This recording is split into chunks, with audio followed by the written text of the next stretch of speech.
we've done the July experience. I have my guy next to me, Namazbafetu Utu Sheleni, the man and the face of the entertainment, it's like Devin. All around the KZN South Africa, Tusheleni, Sibingelele Pruang. Bafethu ngiyaphila niqhele ngibingelele wonke umuntu osemakhaya bafethu Sithemba ukuthi nonke ni right. Enhleke abantu bayachazeka mfethu naleli India elikhuluma isiZulu. Asifunda yaphi isiZulu kahle kahle mfethu. Wena uMageba wena usifakile isiphandla nje uthi Nasi. isiZulu siphathaphi mfethu. No bafethu ngasho ukuthi uyawazi umlando kamufi.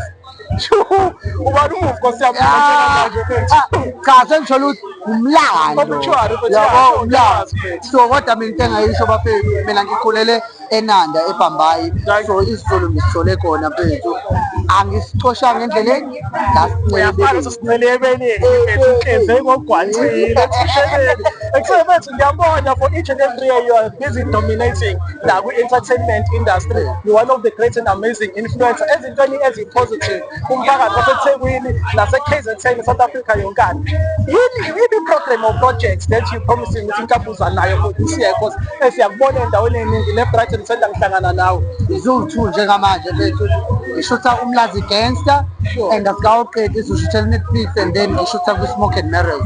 Ngizovela nje soon, probably next week or the following week ngiyavela ku-Smoke and Mirrors, different character, different Tusheleni, tehlukile. So ngicela wonke umuntu alindele ukuthi angakaqedi unyaka phela ukakapheli okwamanje izona zinto engizenzayo lezi ezinye nizoyibona ekuhambeni kwesikhathi yabo kodwa kwamanje ngisaphisi noMlazi Gangster ne-Smoke and Mirrors. That's very big my brother. The return of Umlazi Gangster, we know Umlazi Gangster. The filming industry ngakhumbula kangaka eSouth Africa and we're doing for Netflix futhi. Hayi because uthini wena mfethu you come from the environment oqhamuka kuyona eNanda koBhambayi and siyazi ukuthi lezi indawo zidume ngezinto eziningi ezinegative but iyashine mfethu you are rising star.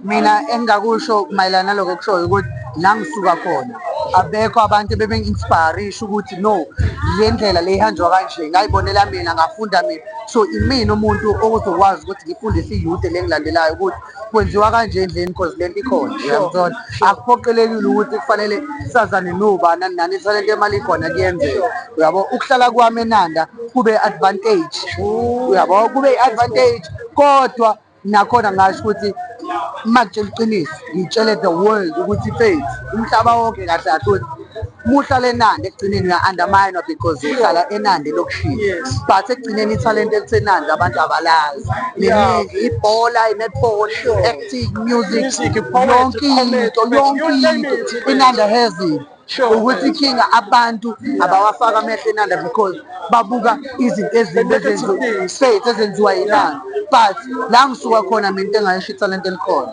Sure mfethu phuma ekhasi lamakasi hlangene iHammersdale iNanda siyayeka nasekwidani July experience bafethu angikudedele Tusheleni because ngiyabona abaningi abantu abakugebhele njengamanje ayikho into emnandi okushaya i-interview hlangane neNdiya noma noGqongqo khuluma isiZulu angijokhi futhi akekho futhi omunye enzohlangana naye laba engihlangana nabo basicoshe nje mina ngasicelebeleni ku-Facebook mina bafethu kufanele khumala umzilikazi ngamagoba.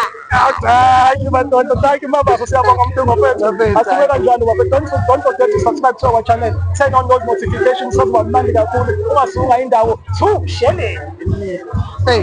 Kamnandi.